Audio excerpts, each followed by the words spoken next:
Yo! For those joining in for the first time, let me give you a rundown of what's going on. Smash Ultimate's meta is in a bit of a weird place at the moment. With characters like Steve, Sonic, and Snake, so many players are quick to complain about how broken certain characters are, rather than devoting time to learn counterplay. Instead of hopping onto this bandwagon, I've always taken it upon myself to document and present counterplay to my own character's player base. This has led to me making write-ups that are literally thousands of words long and devoting hundreds of hours into making anti-character video guides. And through my efforts, I truly believe that I've changed so many Greninja players' understandings of matchups, and I've even been able to coach a few to top 8 placements at majors. Wanting to branch out from my own character's player base a bit, I was wondering how I could take my knowledge as a Greninja player and help apply it to players of other characters as well. And that's when it hit me. What if I snuck my college Smash scene into a lecture hall after hours and gave presentations on how to beat some of the most problematic characters in the game? Turns out, that was a pretty damn good idea. And after my most recent anti-Sonnet lecture, so many of you guys in the comment section were quick to request that I cover a certain piece of paper. Wanting to provide you guys with as in-depth of a lecture as possible, I reached out to 2 Game & Watch players to help put together a PowerPoint. College Station's local Game & Watch player Myanmar, and Oklahoma's former first on the PR Vapor. After probably a combined 100 hours spent researching, documenting, streaming, recording, and editing, I am very happy to present you all with the How to Beat Game & Watch lecture. As always, there's a Kahoot at the end to test your knowledge, and all of the references can be found in the description below. On that note, here's the lecture I put together on how to kick Greg Heffley's ass. I hope you all enjoy. Welcome to the How to Beat Mr. Game & Watch lecture. Yeah! Alright, this one was put together at the request of pretty much everyone in my comment section and not College Station. College Station apparently wants a Falco lecture. Everyone hates that character, but I worked with Myanmar, our local Game & Watch, to put this together, and Vapor. Mech says he's from Oklahoma, so he really came out of his way to help us with this lecture. So I really appreciate both of these guys for helping out. As always, for those tuning in on stream, we are actually in a lecture hall. So everyone in College Station say hello. Hello. There is College Station Smash. We are in a lecture hall. Don't tell anyone we're here. But all right, let's get started on this lecture. Table of contents, as with every matchup, there are 4 things that you want to consider, which are neutral, advantage, disadvantage, and stage select. So starting off with neutral. What is Game & Watch's favorite button? Up B. Yeah, Game & Watch loves to press up B out of shield pretty much all the time. And I'm not gonna lie, it's a pretty damn good button. It's frame 3, which is the fastest out of shield option in the game, which means that no matter how you're touching Game & Watch's shield, unless you're a very, very select few characters with very select execution, pretty much every option in the game can be punished by Game & Watch's up B. It has invincibility on frame 5, so even if you call it out, he might just armor through the startup. But it also incentivizes Game & Watch to press up B as fast as possible, because if he's reacting, then he might not be able to punish moves that are -5 or so. So he wants to press up B as soon as possible. There are a few weaknesses to this option, which are that it loses the spacing very easily. It's easy to bait out because he wants to press up B ASAP. And it forces a landing if Game & Watch's whiffs this, which we're going to talk about. That's a decent weakness of Game & Watch's. And once that parachute animation comes out from the up B, Game & Watch loses his double jump, which means that you know the timing of his landing and you can juggle a lot better. So most characters as well are able to double jump and up air that up B. I haven't left Snake, who we have here, but it's pretty simple to just not be in a position to be hit by that up B. Dash back, bait him into using it, double jump up air. Game & Watch is tied for the 3rd lightest character in the game. That can kill very early. So let's talk about the first weakness that I mentioned, which is spacing. So Game & Watch's up B has a decent bit of range, but it's nothing crazy. If you outrange Game & Watch's up B with something like a safe down tilt, a forward tilt, a space forward air, you suddenly get a juggle on Game & Watch. But the problem with spacing, people think, I spaced on Game & Watch's shield, I used down tilt, why did I still get hit by the up B? A lot of moves in the game, whenever you space an attack, have a difference between did you space with momentum or did you space while still. If you're perfectly spaced with Mario down tilt, as you can see in this image, you can be completely fine against Game & Watch's up B. The problem is, whenever you run into a tilt, you sometimes have momentum that carries you into Game & Watch's shield, so that throws off your spacing. It's the same a lot of the time whenever you're using a forward air. Pay attention to your momentum or drift whenever you're spacing. Whether it's jumping in with the forward air and drifting back by holding back on your analog stick, or walking into a down tilt, that's going to make your spacing a lot better. Now, what this leads to is Game & Watch attempting to parry your option, because if he doesn't parry, he doesn't really have an out of shield option to deal with spacing. Also, it's the invisible punish of shield damage. We're going to talk about these two things, parries and shield damage, but they are very solid. Now, what if you don't have the best spacing options? What if you play a character like Fox or Captain Falcon? Cross-up aerials are great against Game & Watch because of that momentum point that I mentioned. If you can't space while you're using your attack, you can space after an attack. And cross-up aerials are great at this because you can back air Game & Watch's shield, and your forward's momentum takes you through it, so that way the up B doesn't hit you. And if you don't fast fall with your aerials, fast falling is a trap that a lot of people fall into.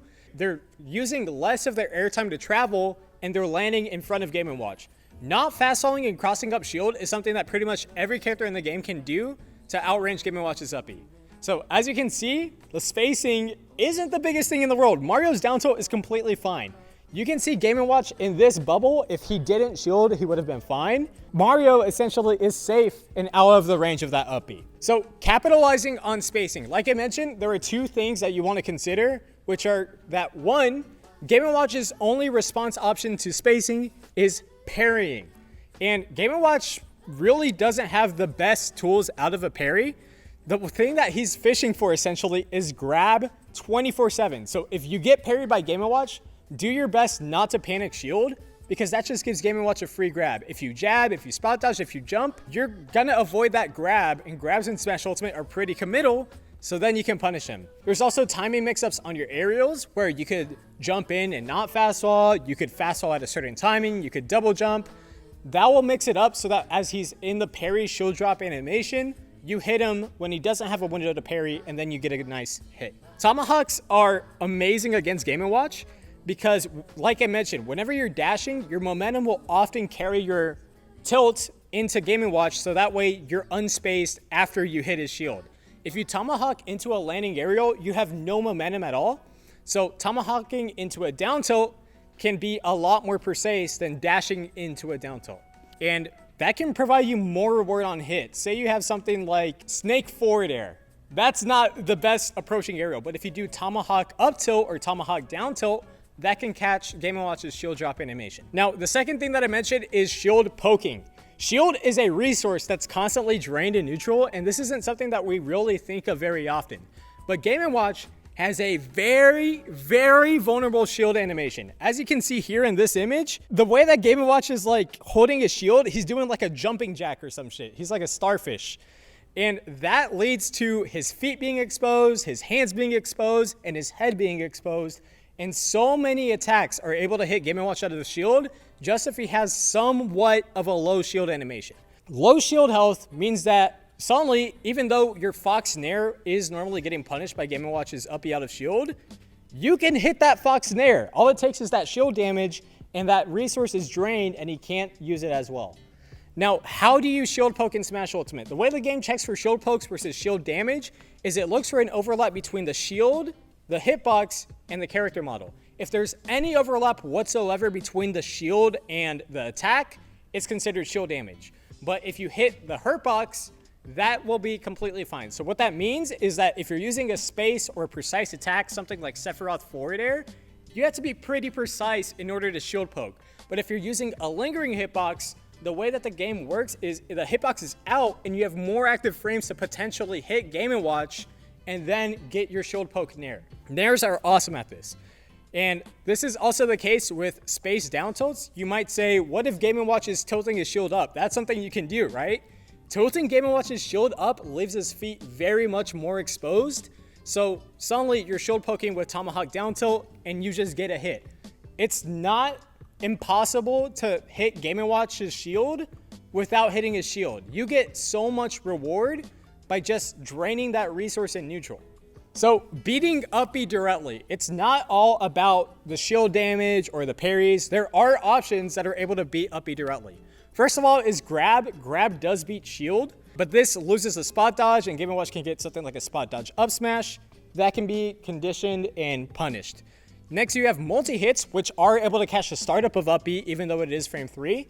I play Greninja. I love doing cross-up back air, and that will just call out Game & Watch's up B startup. You can use Cloud's side B. Every character in the game has a multi-hit jab that you can use to catch the startup of Game & Watch's up B, except Ganon, I believe. And if he does spot dodge, the multi-hits are able to cover that and lag. Next up, you have Tomahawks. So Tomahawks are able to catch the startup of up B as well. So he's expecting the timing of your Nair or whatever aerial you're using. And like we said, Game & Watch wants to press up B out of shield as soon as possible. You can use something like a Tomahawk down tilt, and that air acceleration that you get in landing means that you have no momentum on that tilt, and you can space it accordingly to be safe on shield or hit the startup of Game & Watch's up B. Next up, we have baiting out up B. Empty movement is amazing against Game & Watch, and so many people don't recognize how good it is. A lot of people see Game & Watch's shield and they think, I need to interact with this. That's not always the case. Empty movement is pretty much non-committal, and it mixes up the release timing from Game & Watch. So if you simply dash dance, he can expect you to go in with a dash attack, you dash back, you're outside of the range of that up B, and now you get to pressure Game & Watch's landing. So I know Smash Ultimate isn't melee, but wave dashing is kind of cracked in this position.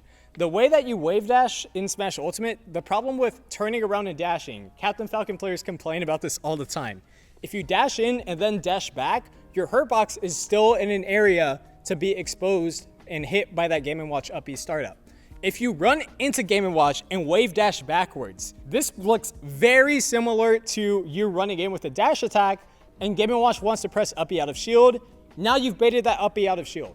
And because it's pretty non-committal, you can double jump up air to punish Game & Watch before he's even able to act out of that up B. So that's what this image is of Sheik here.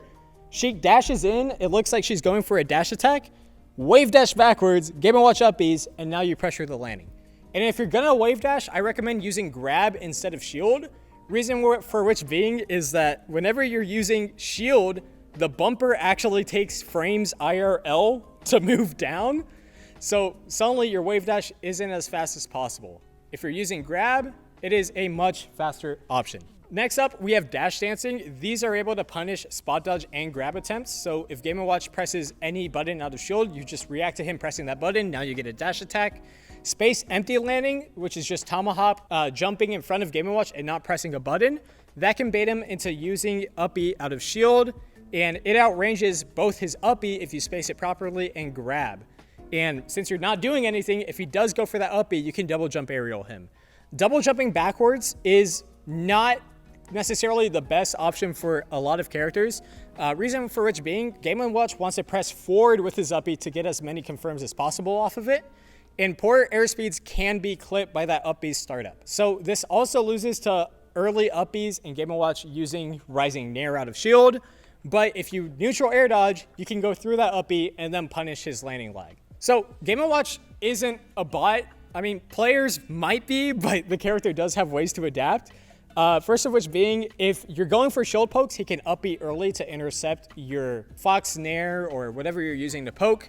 This loses to empty movement, so like I mentioned, if you Tomahawk land away from Game & Watch while spaced, you'll be fine. For multi-hits, he'll wait to punish the final hit, but this conditions patience, so if you use something like a dash attack, he might not react because he's waiting for the multi-hit, and then his up B out of shield is frame 13 as opposed to frame 3. Tomahawks, like I mentioned, jab, back air, and down smash, he can use that in order to punish the startup of Tomahawk down tilts, but that leaves Game & Watch open to aerial mix-ups, so just timing your forward air a little bit differently, that can start to hit Game & Watch out of shield. There's also empty movement, which conditions Game & Watch to use shield less, and grounded burst options become more viable because he's not running into you with shield all the time.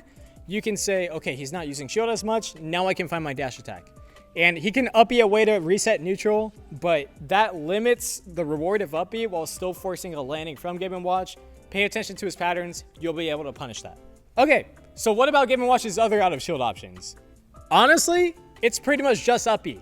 If Game & Watch isn't using up B out of shield, he has very few responses to deal with your space pressure. Honestly, he really just wants grab, which is his most rewarding hit in neutral because it leads to juggles, it leads to Nair trains. But honestly, it's not the worst thing to deal with if you're just spaced. What he's looking for is people that go into shield after a Nair on shield. If Game & Watch wanted to up-B you, he would have up-B'd you. So just make sure not to panic shield in certain scenarios. And something like a spot dodge, a fast tilt, or jumping can avoid this grab from Game & Watch and give you a punish against it. As for back air, this is Game & Watch's best response to cross-up pressure. He can turn around into shield and then use it against space options, but it is frame 13, which is decently slow startup, so just be spaced and you'll be all right. It's also unsafe on shield if he uses it with a rising aerial. It's minus 13. There is a little bit of mix-up, which we'll talk about later with the landing hitbox, but if he uses it rising, it's always going to be minus 13, and it's not hard to react to the window to punish it. And it has 18 frames of landing lag if missed, so if you just dash back with punish, you will be all right, but when doing so, like I mentioned, it does have a landing hitbox, so wait that out. And Game & Watch has decent airspeed, so try to dash a little bit further back than you normally would to not be clipped by that back air. If you know what dash walking is, it's basically dashing and pressing up on your C-stick at the same time. That is very solid because it actually boosts your foxtrot in order to outrange Game & Watch's back air if you are able to do so. So on to Game & Watch's movement. Game & Watch doesn't have the best movement. He has the 33rd best walk speed, the 47th best run speed, 30th best initial dash, and this is where it gets good. 18th best airspeed and 10th best air acceleration. And then as for fall speed, it's 84th. He has bottom 5 fall speed. So putting these all into percentiles, he's honestly not too cracked in any area apart from his strong airspeed and air acceleration. So you can use these percentiles to say 46% of characters are faster than Game & Watch on the ground walking. Pretty much half of the characters in the roster are faster than him running. So on and so on. So in other words, what does that mean for movement? That is mid. Game & Watch has some mid-ass movement. It's not quite ass, but it is mid. So it's ass in regard to half of the characters in the game. So what does this mean? This means that more than half of the characters in the game are faster than Game & Watch, and you don't have to entertain scramble situations against Game & Watch. Game & Watch loves to run into you and wait for a hasty option or a close range button in order to press up-B out of shield. Instead of, gambling on that, you can just reset neutral, jump away from Game & Watch, dash back, and you don't have to scrap. You can entertain that mid-range if you're a mid-range based character. You can go back to camping if you have the ability to do so. And that means that Game & Watch is often the one that's forced to engage. And his offense is so much worse than his defense. So if you have a lead against Game & Watch, you can really snowball with that lead by forcing Game & Watch to approach you, where up-B out of shield isn't nearly as threatening of an option. Now, as I mentioned, the one area that he is really strong in is his aerial mobility. So he's able to cover a good amount of space in a single jump, which really buffs the threat range of something like his Nair. And on top of that, he has really high air acceleration, so he can pretend to go in with a Nair, drift back, and suddenly you whiff in his face and he can get a grab. But he has awful fall speed, and that means that all of his jumps are completely reactable. And on top of that, he lacks double jump mix-ups because he's so floaty. So if you see him jump, there's a pretty solid chance that he's going to jump in with an aerial and land at a given time. Now, the one tool that he does have to not necessarily engage or approach with you is Bucket. This is Game & Watch's best move at the long range, but honestly, Game & Watch's long range is a matter of not interacting with you as much as it's about forcing you to interact with him. So how do you deal with Bucket? Just don't give it to him. So energy projectiles are a free bucket charge for Game & Watch, but depending on how strong your projectile is, if you use something like Samus Charge Shot, that can kill you at 0.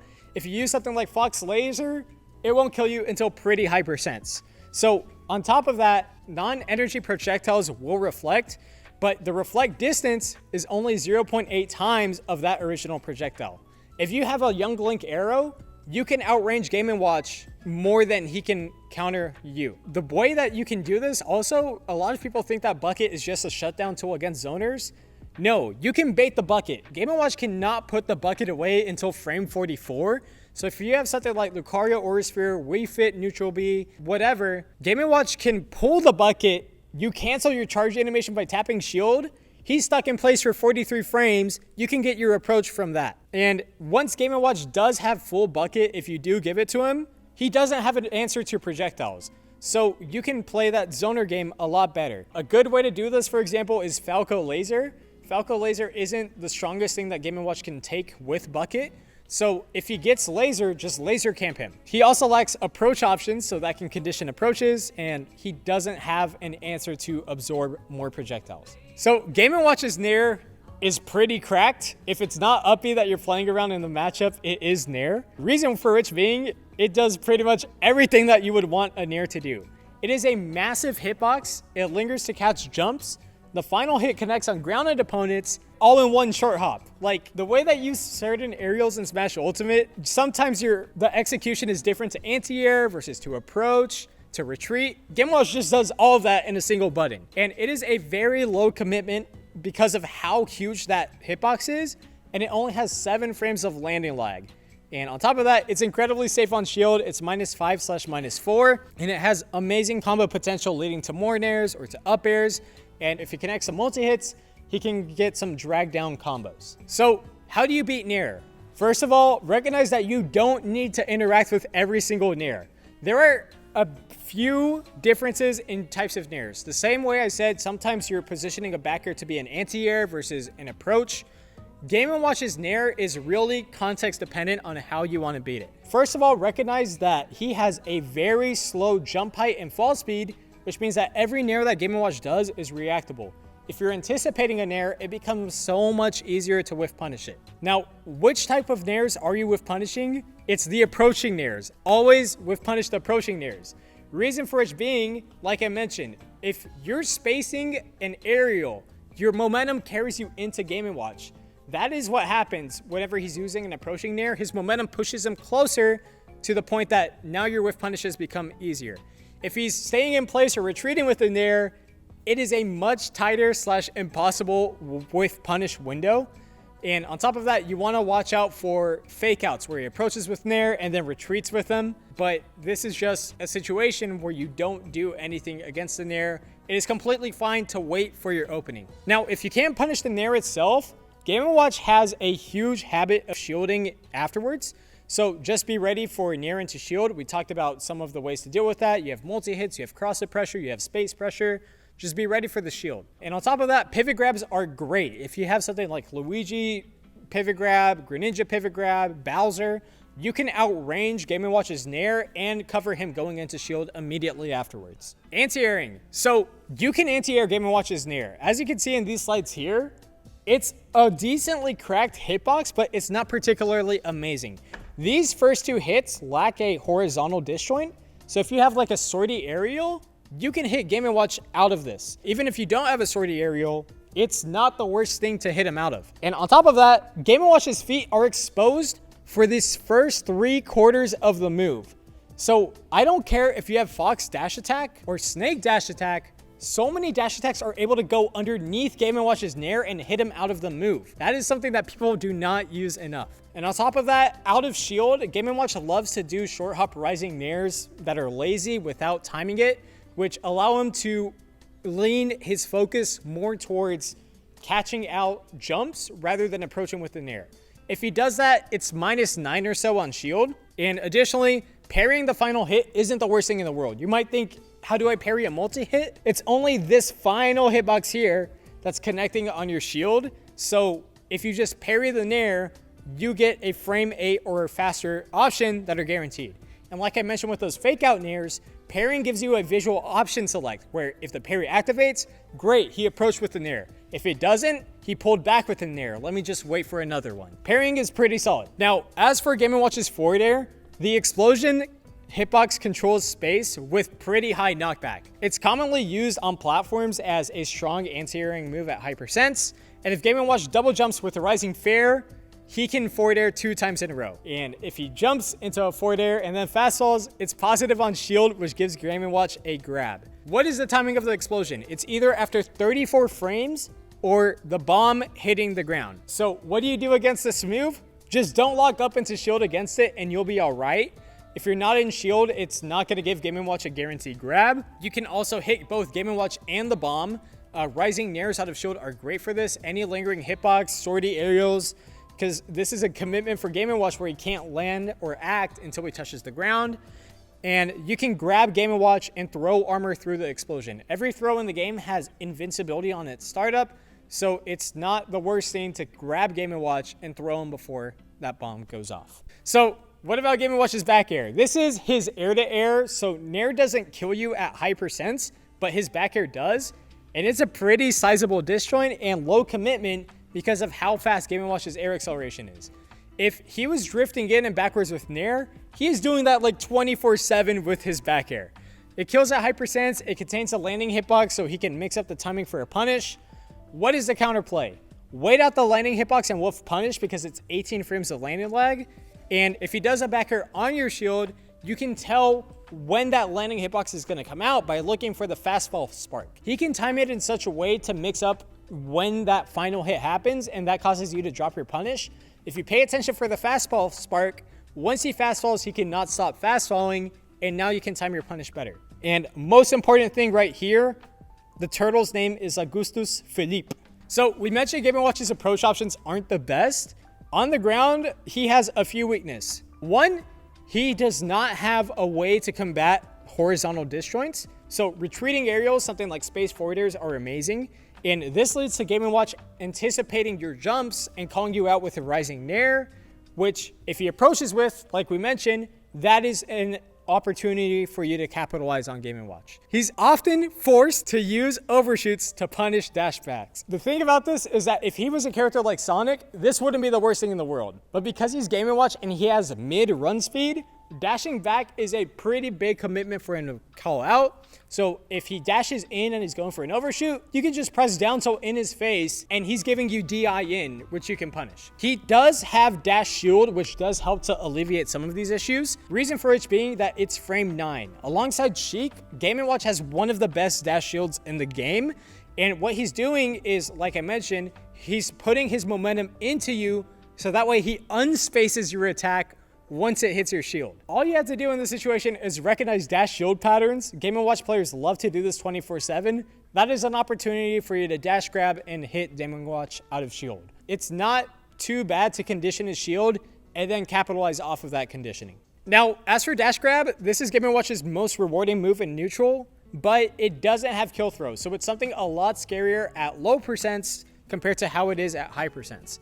It has pretty solid range for a dash grab, as you can see in this image, but there's a common misconception that Game & Watch has a cracked dash grab. As for his 2D animation whenever he's doing the dash grab, that's why the image looks like that. But again, it's attached to Game & Watch, which makes his mediocre speed kind of hinder him and make it a lot harder for him to grab you if you're not just sitting in shield. And it has high end lag, so you can just dash back with punish, jump over Game & Watch punish, stuff like that. He has dash attack, which has decent knockback, and it only has 12 frames of a window for you to react in DI, which can kill you at high percents. It can cross up shield, but it's minus 21, so a lot of characters have down airs that they're able to use Game & Watch. You might think, I play Greninja, my down air doesn't go anywhere. Because Game & Watch moves at 2 FPS, you can just down air out of shield and hit Game & Watch a lot of the time. Players don't really recognize this. Like, I've labbed Incineroar down air. That is a guaranteed punish on Game & Watch out of shield. Next up, we have his forward tilt. This is a lingering hitbox that's used to kill at high percents, but forward tilt is a move that Game & Watch doesn't travel with, so he can't really overshoot with this. It's safe on shield whenever it's spaced, so be careful to not grab or he can just second forward tilt and hit your grab. As for jab 1, this is Game & Watch's least committal move in neutral because he's actionable very quickly. So what he likes to do is jab to intercept movement, and that can combo into bucket, that can combo into uppy at high percents. And if he does it on your shield, he can catch your shield drop with a rapid jab. It's only -7, so it's pretty safe, but it stops his momentum, making it a poor overshoot. So if he jabs in place, that can be an opportunity for you to dash attack and whiff punish him. As for his smash attacks, don't fuck with him. He has the power of God and anime on his side, so like, do not challenge Game & Watch's smash attacks. He has invincibility to beat out your own attacks. They have huge pushback on shield. Like, they're still minus on hit, but it's so much pushback that if you try grabbing him out of shield, he might just up smash again and kill you. But whenever you do get hit on shield, it's more so about repositioning rather than challenging the move. And it has very low end lag. So if he's charging a down smash, you're like, okay, I'm gonna punish him. And then he moves and like one frame and you don't know when you're supposed to punish him and he can just down smash again. So there's a lot going for him here. The hitboxes are massive. As you can see with Game & Watch's up smash, this is ridiculous because it covers the space that Game & Watch's moves in, and you kind of just die because of how strong they are. In the wise words of Mr. Miyagi, no be there.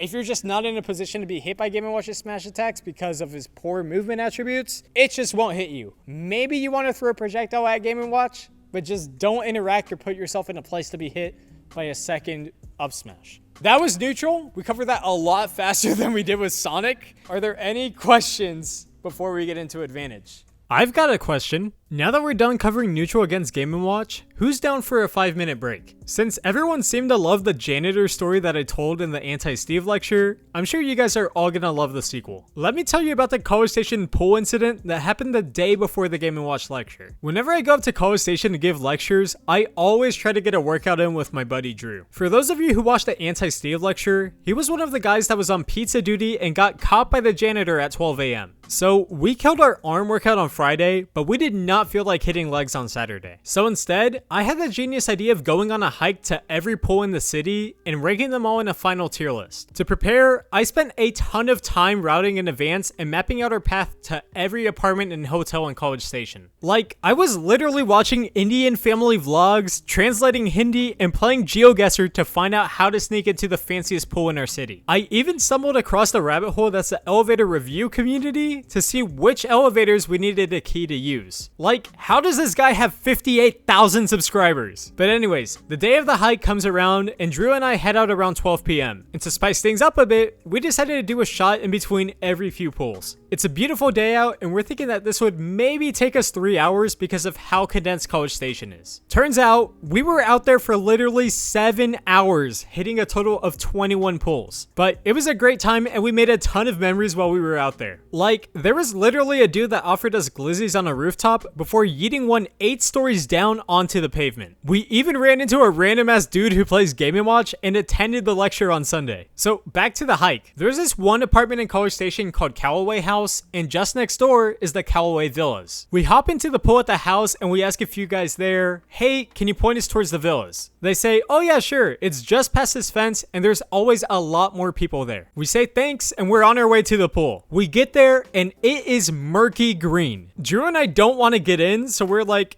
toe dip, it counts. After that, Drew tells me I'll be right back, I gotta run to the restroom, but he tries going inside and the doors are locked. So we're like, okay, let's go hit up the rec center and you can use the restroom there. We get to the rec center, Drew runs to the restroom, and he is feeling very much not sober. But Drew is a competitive swimmer and he's curious to see how fast he can swim a 50-meter butterfly while drunk. Every lane in the lap pool is taken, so he asked to borrow this one guy's. The guy says, oh yeah, sure, hops out, Drew gets in and swims a 23-second butterfly. He gets out of the pool and all of these guys are giving him fist bumps for how fast he swam, and Drew isn't even able to walk straight right now. Drew sobers up and the next pool on our list was the Texas A&M Hotel and Conference Center, which is the fanciest pool in our city. This is where I'm looking back at all of the training and research that I've done to sneak into the pool. All of the Hindi I had to learn, the elevator review channel rabbit hole. I was not gonna let it go to waste. And we were in. Yeah, it turns out anyone can get in and all you have to do is pull this lever on the gate. So we get up there, eat lunch, and we're off to the next one. So we get home later that day and I'm putting together a tier list of all of the pools that we hit in College Station. University Trails,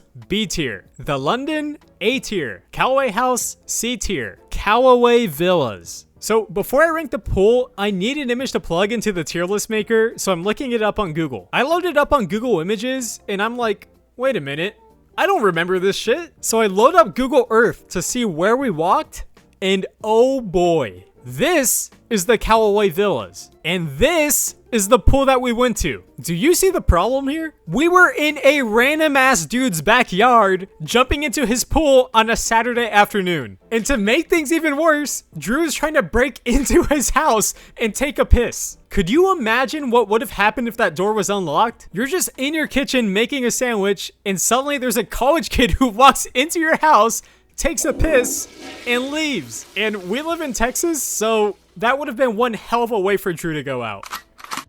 D tier. But anyways, if you're curious, this is the final tier list that we came up with. I hope you all enjoy the story and enjoy the rest of the lecture. Advantage. So Game & Watch has a frame 3 air dodge, and people don't recognize how damn laggy his air dodge is. It is an entire second before Game & Watch is able to act out of that air dodge. If Game & Watch ever air dodges, just think, okay, my combo didn't end here. He's the lightest character in the game. He has the slowest fall speed. I'm just gonna wait for his landing and then punish it. He has directional air dodge, which travels a wide distance, and he can mix up to a platform or ledge.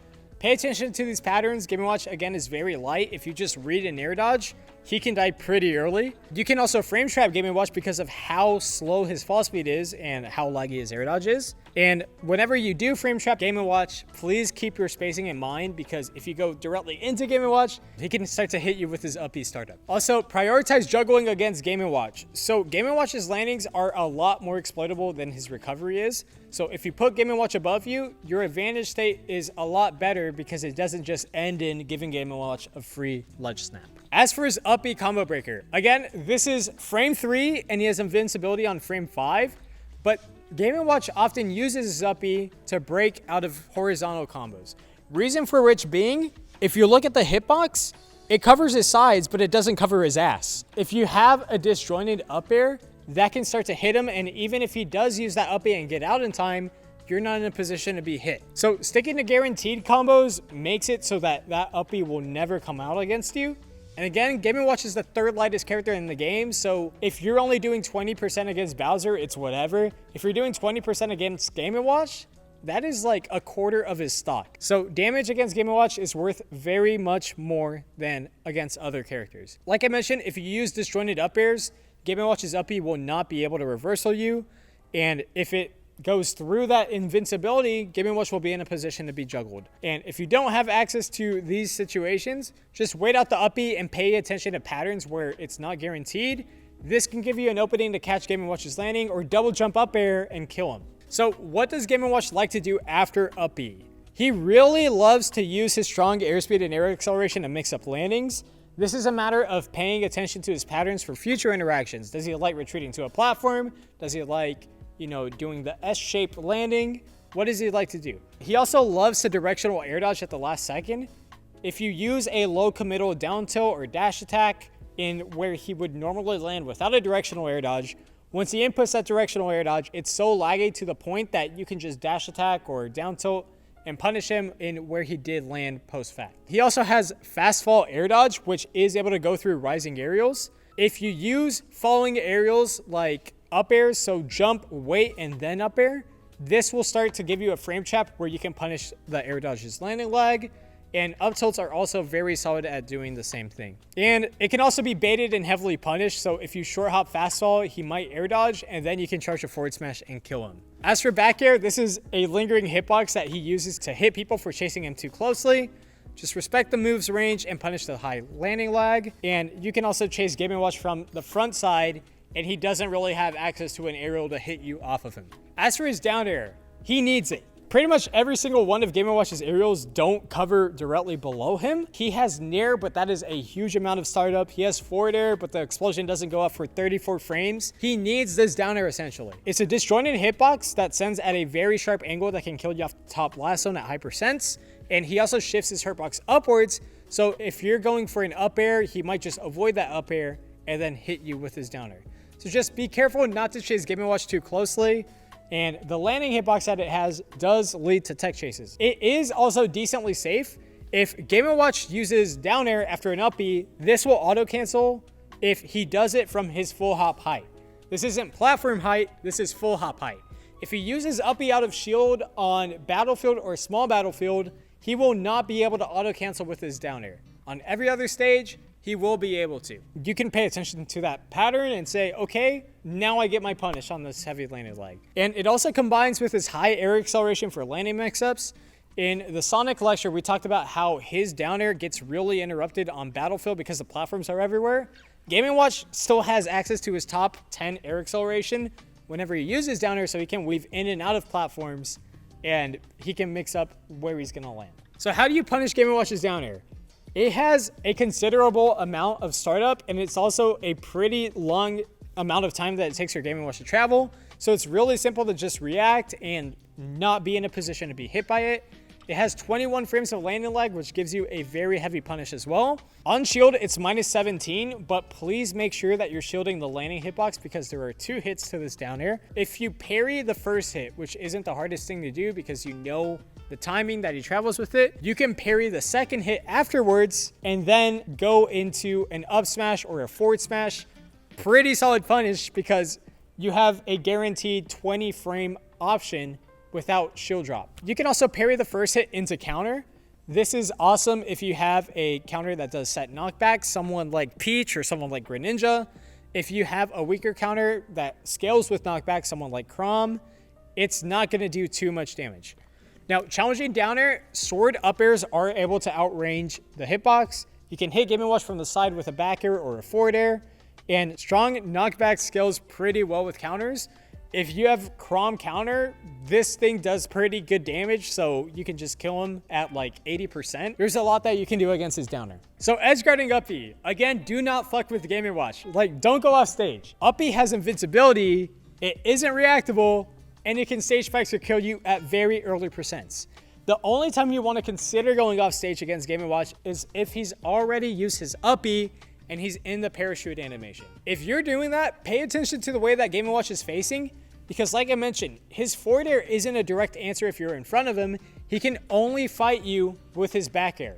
So if he's parachuting, this is a decent opportunity for you to get a punish against Game & Watch if he's recovering high or if he has to drift into ledge at all. Question over here.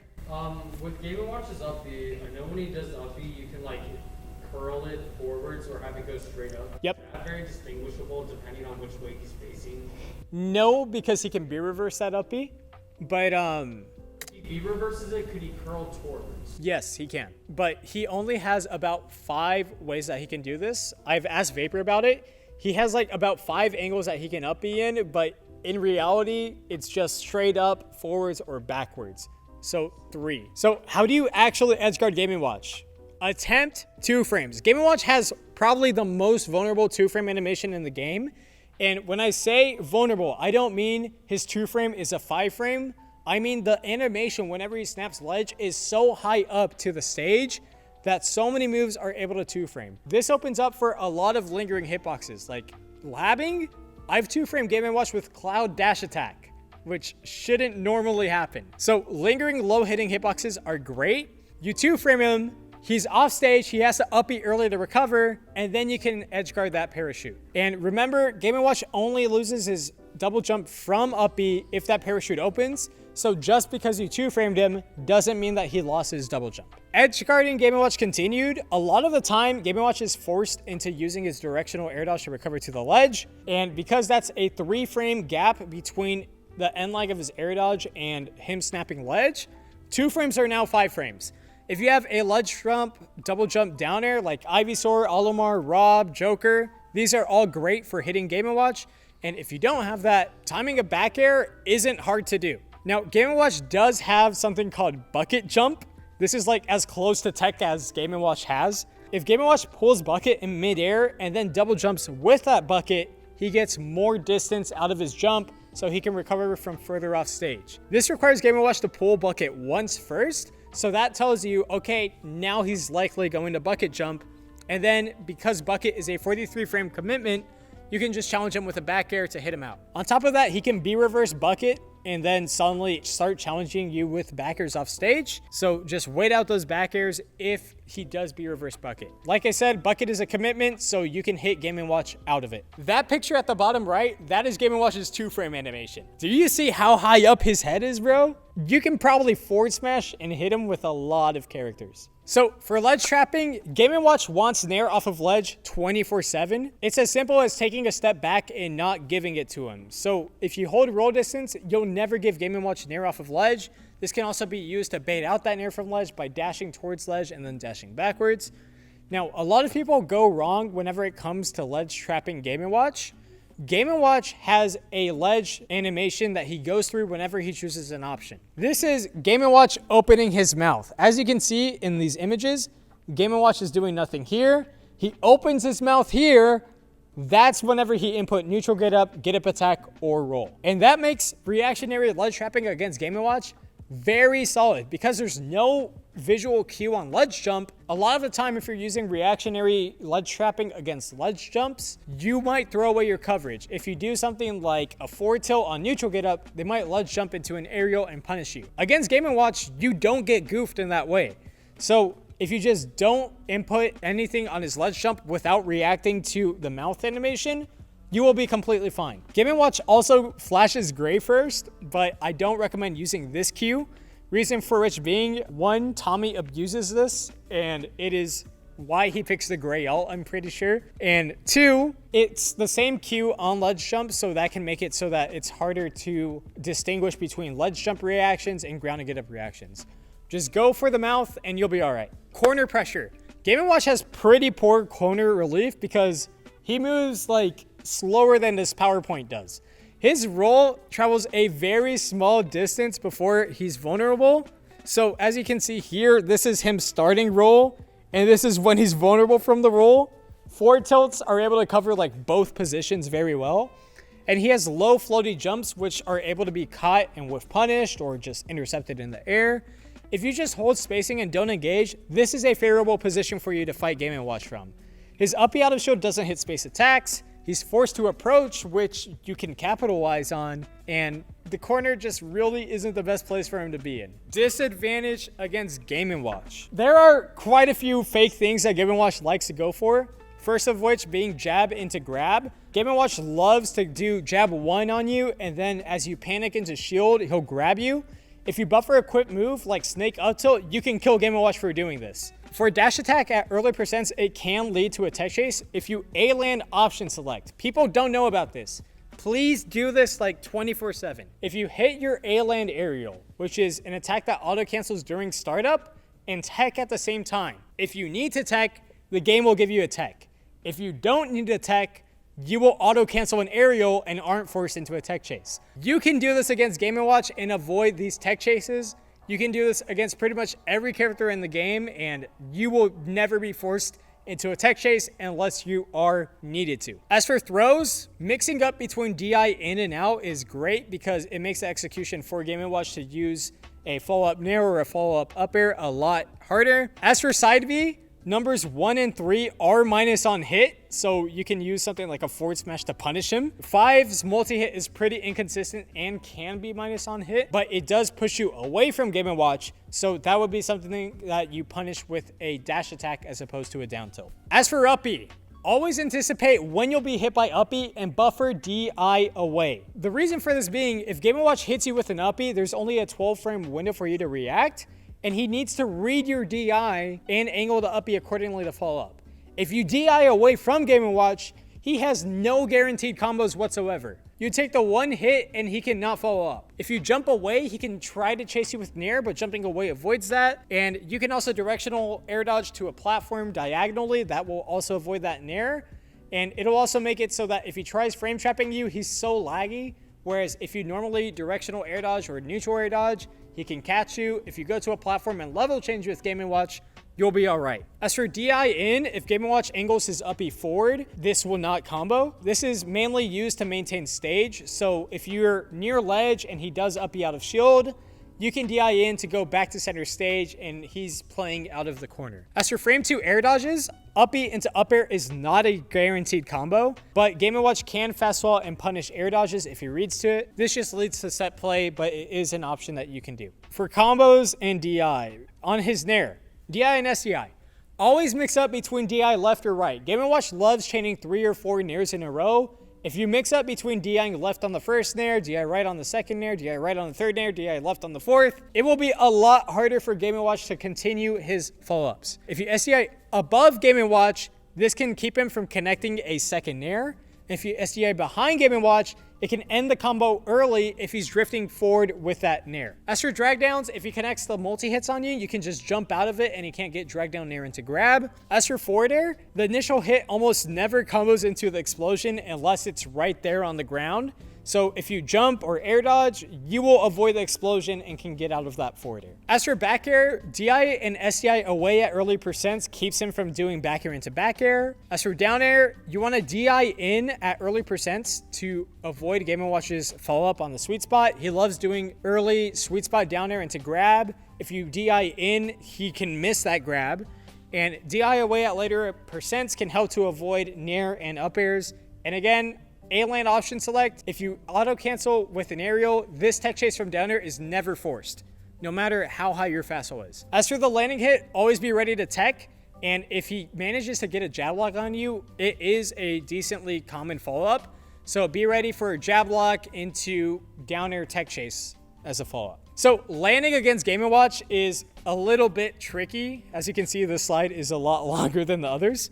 So Game & Watch has an amazing kit for catching aggressive landings with his Nair, with his up air, with his up smash. Just don't land on top of Game & Watch. I know it's really tempting to use a reversal aerial. If you don't land above Game & Watch, you will be fine. Don't go to platforms near Game & Watch. Platforms are normally a decent option to land, but because of how huge Game & Watch's Nair is, it can cover pretty much every platform in the game. Up air is also positive on shield, and this can either shield poke you, so that way he can combo into a 9, or it leads to shield breaks. It's a little scary.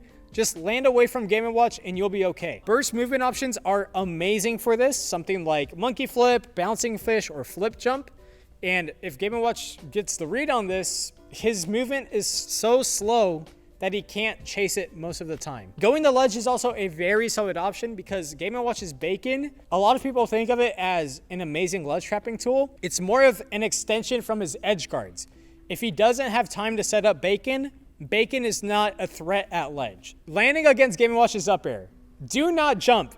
If you jump out of Game & Watch's up air, the multi-hit is out for so long that it'll often clip you with a second up air or with an up B, and that can launch you off stage without a double jump. Air dodge with caution because Game & Watch can frame trap you with a second aerial. The best way to deal with it is generally to mix up your drift by holding left or right to avoid future up airs.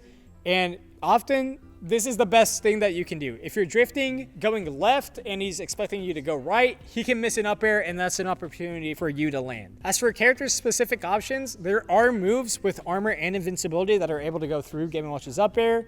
Something like Carol's Nair is decent at it, but the downside is you have to play Carol. And the more committal / stationary moves aren't always ideal. Luigi Cyclone, for example, you're probably not gonna want to use it against that up air. Traveling counters, someone like Greninja, Little Mac, Lucario can escape the up airs. This isn't necessarily to punish Game & Watch, but to reposition into a way that he can't continue to up air you. And if Game & Watch just so happens to be in range for you to punish, you can do so. Reflectors can also hit Game & Watch and lead to combos, but keep this as a mix-up because Game & Watch can bucket this. I saw a clip of Meister doing it once and he killed Wolf at 0. It was very Game & Watch. Recovery against Game & Watch. In general, you always want to conserve your double jump as always when recovering. Reason for which being a lot of Game & Watch's moves stand at a very steep angle. And if you don't have a double jump, you're just gone. And a lot of the time, Game & Watch doesn't really have the best kit to cover high recoveries because his jump height is so poor and his run speed is bad. So if you just recover high onto the stage, he doesn't have the best time capitalizing on this. As for back air, this is a pretty strong lingering hitbox that can intercept you. Just respect the move and recover around it. Weaker projectiles, the way that the game handles this is if you throw something like a Thunder at Game & Watch or an uncharged water shuriken, this will turn Game & Watch around and remove his access to back air.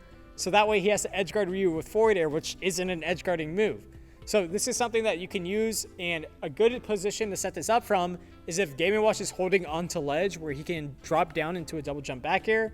That can turn him around and start to give you more openings to recover. But do this seldomly because he can just back air through it with a multi-hit and then hit you. As for uppy, this is a pretty strong launching hit that can kill near blast zones. And the parachute allows them to go pretty deep with it. It always launches in the direction that Game & Watch is facing, so if you're recovering low, be ready to tech stage spikes. And waiting out that up B removes Game & Watch's back air from his edge guarding kit, so just wait it out and you'll be okay. As for his down air, this is used to cover low recoveries. The spike hitbox only lasts for 1 frame, so a lot of the time it more so just puts you at a high angle where you can recover vertically onto the stage. It can stage spike, so just be ready to tech. As for his down smash, this is a strong 2-framing move. You can projectile to throw him off, but just mix up your timing and you'll be all right. Dash attack, it's another lingering hitbox. If you wait out that dash attack, then you can recover afterwards. As for Chef, like I mentioned, this is more of an extension of his edge guarding rather than an amazing ledge trapping move. It covers low and diagonal recoveries while comboing into downer or forward air for a kill. If you recover into the stage, a lot of the time it won't be in a position to hit you. Now the question that everyone is waiting for.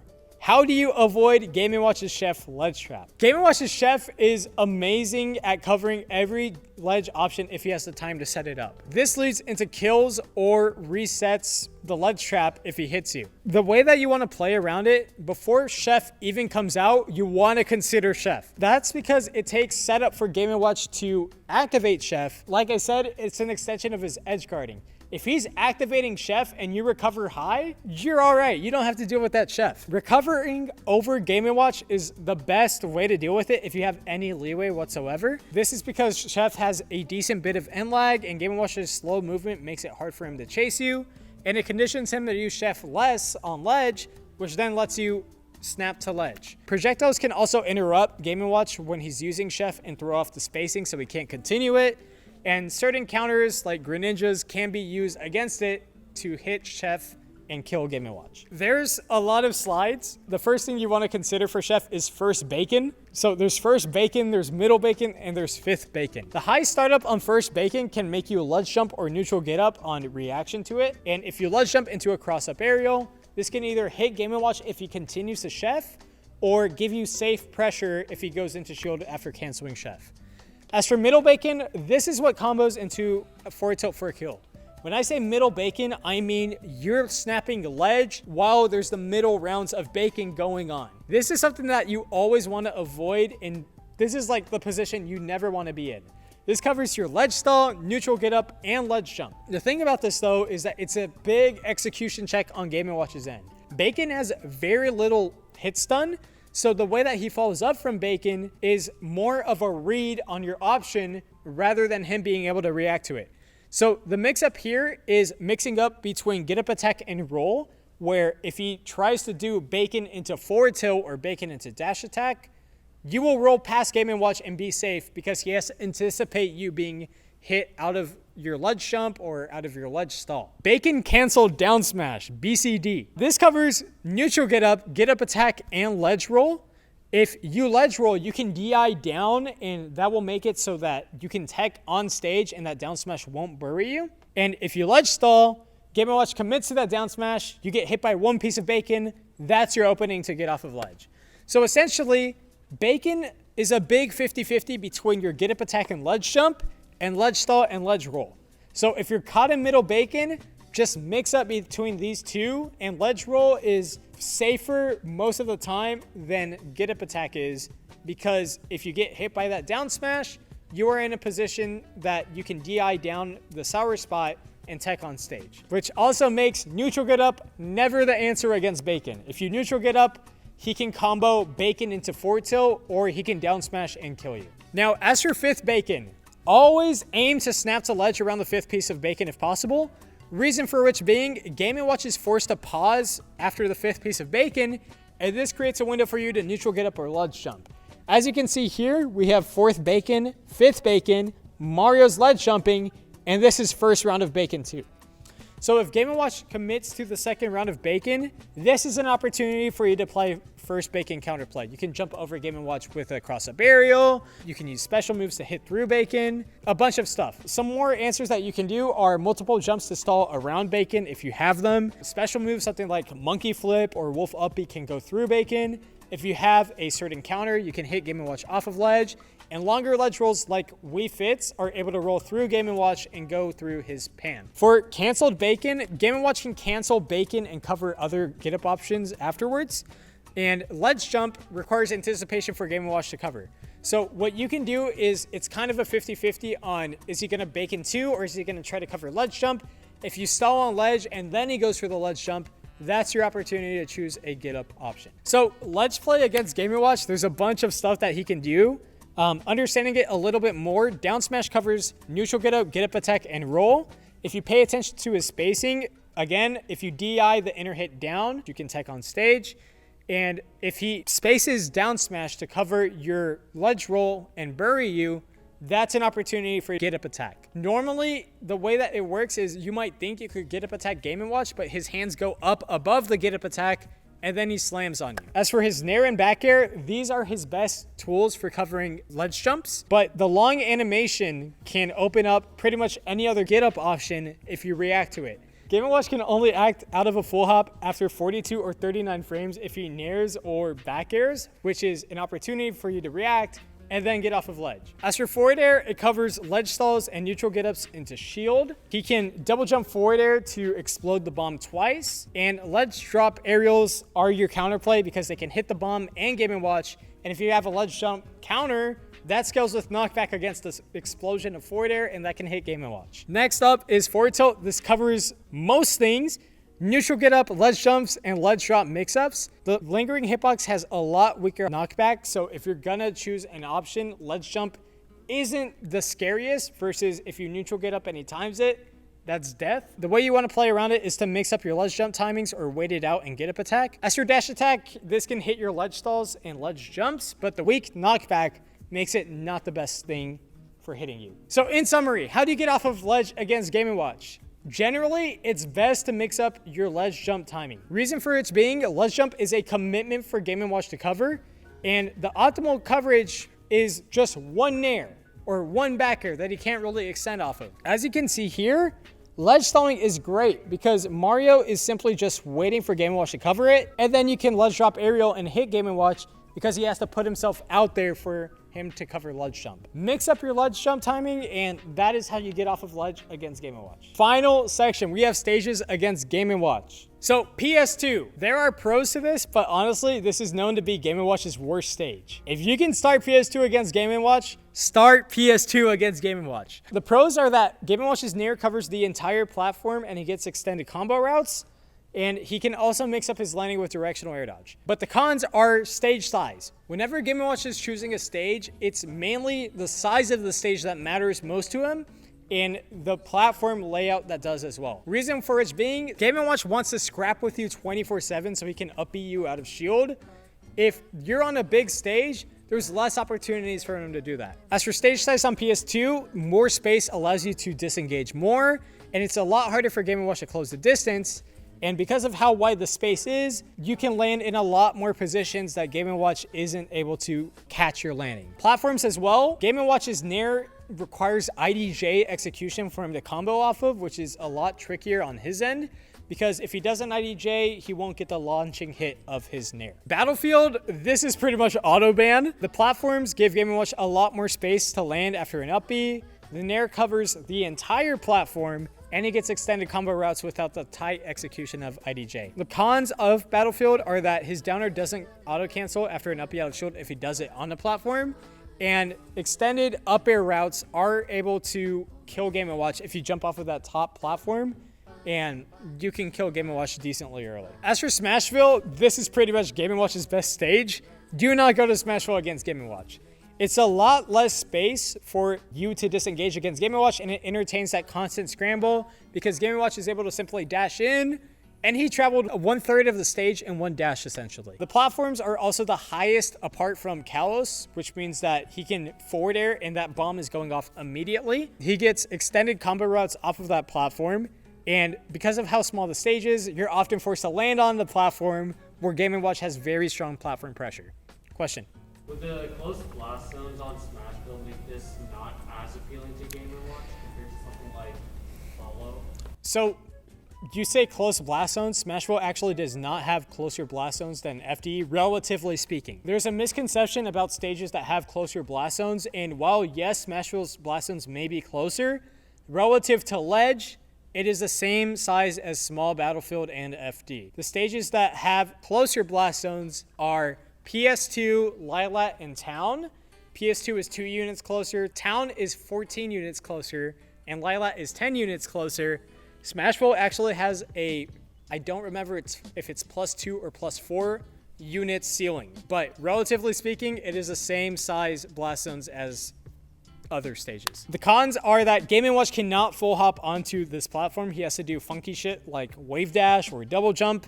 And the height, like I mentioned, it can ruin his Nair extensions because he has to IDJ with them. As for small battlefield, this is a lot better for Game & Watch than PS2. His Nair covers the entire platform. He gets extended combo routes, directional air dodge is a landing mix-up, but his down air doesn't auto-cancel after up B out of shield.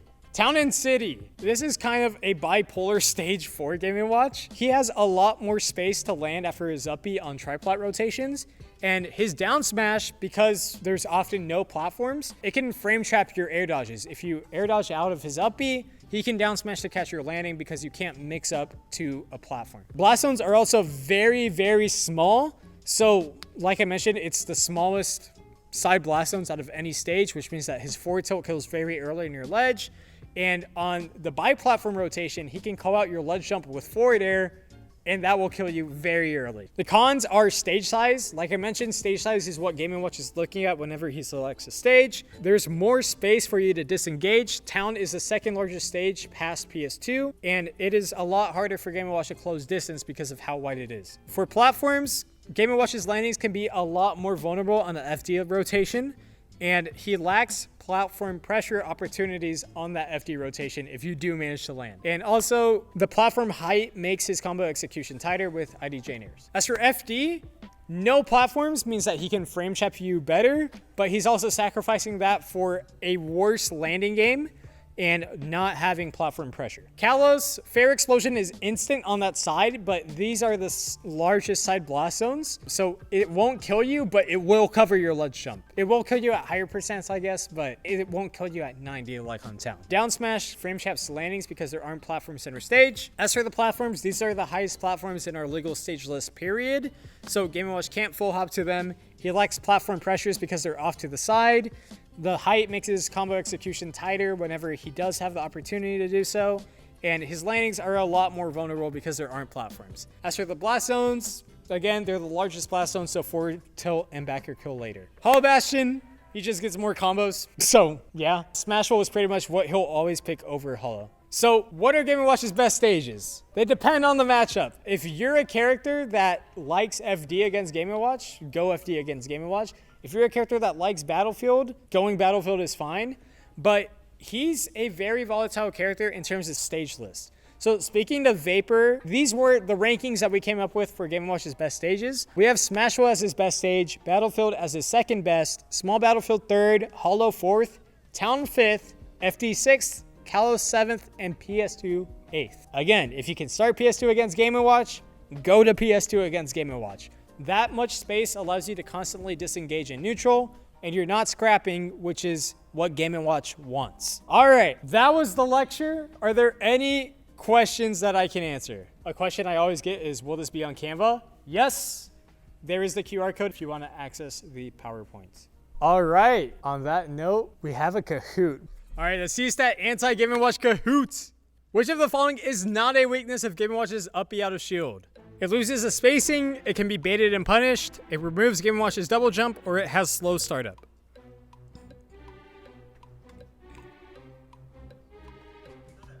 It has slow startup. What is Game & Watch's best response to space attacks on shield? Forward air, nair, grab, or parry?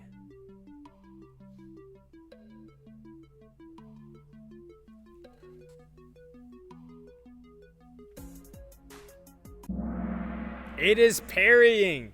Forward air does not have like the startup to come out. Nair covers above Game & Watch, and grab loses the spacing. Game & Watch's best movement attributes are his walk and run speed, air speed and air acceleration, fall speed and fast fall speed, or jump height and gravity. Yeah, it's his airs. He's got hops.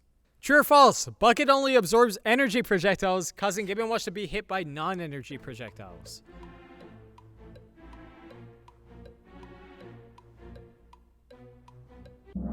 That is false. He can reflect those. But remember, it only travels 0.8 times the distance, so you can outrange it. Which type of nairs are most consistent for whiff punishing Game & Watch? Approaching, stationary, retreating, or air acceleration fakeouts?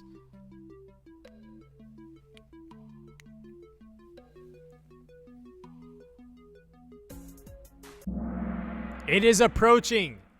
How did we miss that, bro? If he's coming towards you with the Nair, you can dash attack him. If he's in place, he can shield. If he goes back, he can shield. If he fakes out, he can shield.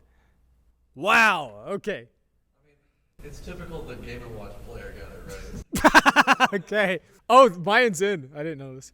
What is Game & Watch's most consistent option after using Nair? Jab, jump, shield, or spot dodge?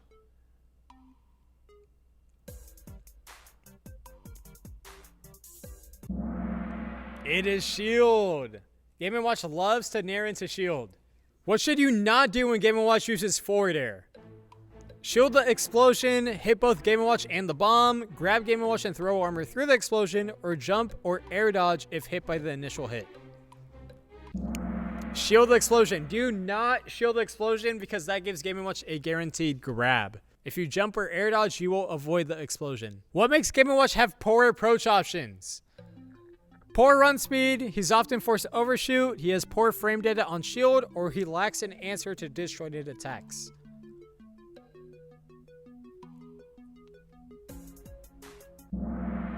It is all of the above. Game & Watch's approach options are not amazing. What is the best way to challenge Game & Watch's smash attacks? Hitting him out of the startup with an attack, whiff punishing their high end lag, grabbing Game & Watch out of shield, or disengaging and resetting neutral. Disengage. Like, you will be hit by that no matter what. What is the name of Game & Watch's turtle in his back air? Franklin, Donatello, Crush, or Augustus Philippe? It is Augustus Philippe.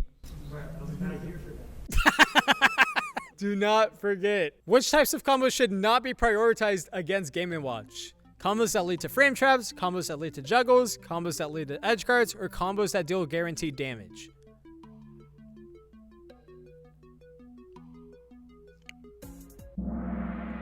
The edge guard combos.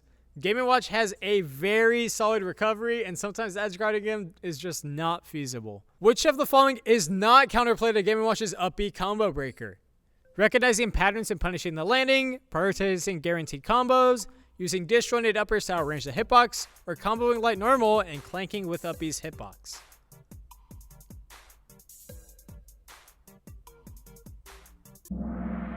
It is clanking. You will not clank with Game & Watch's up B. It will just hit you out. What is the best way to punish Game & Watch's landing after an up B? Mitigating forward air by chasing him from behind, paying attention to his patterns and drifts for future interactions, using rising aerials to frame trap Game & Watch if he air dodges, or punishing Game & Watch's high landing lag once he touches the ground. It is paying attention to patterns and drift. So going over these individually, we don't care about his forward air because of how slow startup it has. Rising aerials will not frame trap Game & Watch because you're spending time in the air and he can land an up smash or up B you. And he doesn't have landing lag once he lands after his up B. So pay attention to his patterns and drift and you'll be okay. What height does Game & Watch need to input up B from to auto cancel down air afterwards? Short hop, full hop, platform, or top platform height? It is full hop height. Remember, on platforms, it will not auto-cancel on battlefield or small battlefield. How should you aim to punish Game & Watch's landing down air? Punishing its high landing lag, outranging its hitbox with the disjoint, hitting Game & Watch from the sides, or using its hitbox to activate a counter? All of the above. You can do all that. What should you not do when edge guarding Game & Watch? Attempt a 2-frame, go off stage and hit Game & Watch out of up B startup, go off stage and hit Game & Watch after his up B comes out, or hit Game & Watch out of bucket jumps. What should you not do? You should not go off stage and hit Game & Watch out of his up B startup. You will get stage spiked and die really early. What does Game & Watch need to do before bucket jumping to recover?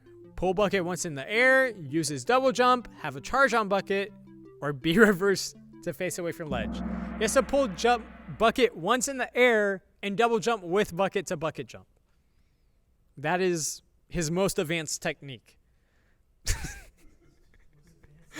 Which option is Game & Watch constantly fishing for when getting off of ledge? Nair, forward air, up air, or up B? Nair. He wants Nair 24/7. What is the visual cue that plays when Game & Watch chooses a get up option from ledge? He opens his mouth, he moves his hands, he moves his legs, or he opens his eyes. He opens his mouth. What makes the corner a poor position for Game & Watch to play out of? He has a poor roll animation, his floaty jumps can be stuffed out, he's forced to approach, or he lacks out of shield options against space attacks. All of the above. Which DI makes it impossible for Game & Watch to combo off of his up B? Away, in, down and away, or down and in? Away. If you DI away from Game & Watch, he will not combo. DI in only makes it impossible if he drifts forwards with his up B. What is the best way to DI Game & Watch's throws? Away, in, down and away, or mixing it up between left and right? Mix it up. How should you SDI Game & Watch's Nair? Behind Game & Watch, away from Game & Watch, above Game & Watch, or below Game & Watch? Behind or above. If you SDI behind Game & Watch, he will not be able to follow up if he drifts words with the Nair. And if you SDI above Game & Watch, it can make it tighter for him to combo into a second Nair. Where should you not land against Game & Watch? On top of him, on the platform near him, on stage away, or on ledge? On top of him. Do not go above Game & Watch or go to a platform near him because he has that amazing platform pressure. What is often the best way to land against Game & Watch's up airs? Jump away, air dodge, directional air dodge, or mix up drifting left and right? Drift mix. If you jump away, he can clip you with an up B. You're off stage without a jump. Which recovery path does Game & Watch struggle to cover the most? Low, diagonal, horizontal, or high? High. He doesn't have the jumps to do so. Which of the following ways can help to avoid Game & Watch's chef ledge trap?